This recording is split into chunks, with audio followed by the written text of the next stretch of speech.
We're live in 3, 2. Hello, Unique family. My name is Derek Maxfield. I'm originally from a city called Meridian, Idaho. I don't think ever during my childhood did I ever feel like I was destined to do anything special, and certainly not to the degree that's happened with Unique. I actually spent most of my life feeling like a nobody from nowhere. Because I came from a small community, I had to take a really good look at my life and do a lot of soul searching to figure out what I can offer and what I do have to contribute. I met Shalane at church, of all places. She really allowed me to spread my wings and didn't hold me back. And I fell in love with her and with that. 3 months later, we were engaged. We went to stay with my parents for the summer. And that's when all of my health challenges started, and I found out that I had leukemia. It was just 5.5 months after we got married. It kind of gives you a perspective of how fragile life really is and how instantly it can be changed. After only my first round of chemotherapy, there came a patient onto the floor, and I stopped by and I met Greg Johnston. He was a cowboy from Vernal, Utah. We formed a bond really quickly because I was his source of knowledge to know what he was about to go through. We both like citrus also, so. And Mentos. And Mentos. But he reacted to the treatments in a completely different way than I did. I started to accept that he wasn't going to make it. He would ask about my faith and what I wanted to do with my life after I was out of the hospital.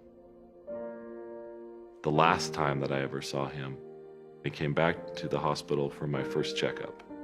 And Greg was back in the ICU. I went into the ICU and I knelt down by his bed. And so I grabbed his hand and I said, "Greg, I want you to make it back up to the floor one more time."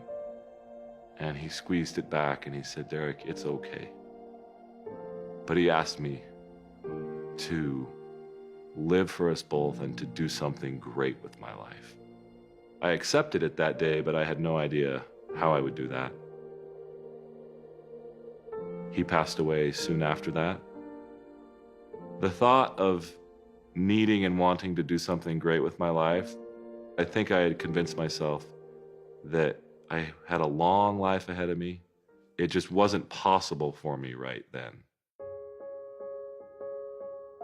I got a job with a company here in Utah. They had a little basketball team, and we would go play every day for our lunch break.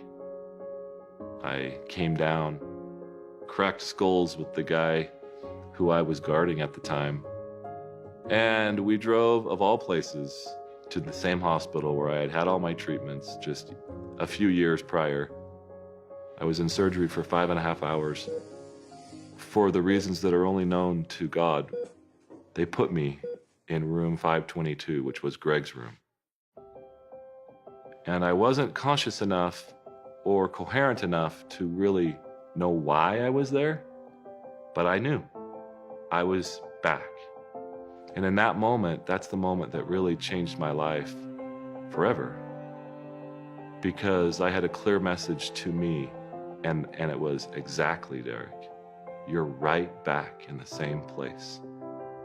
The same place, and you're using the same excuses." That moment changed my life. I was driven to no longer use excuses and to no longer think of the need to do something great as so far in the future.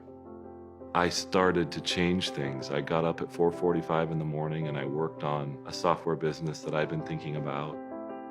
I did that for 1.5 years. And then in the beginning of 2004, I started my own business. And that was the business that I sold in 2010. And I was thinking about what I wanted to do with my life.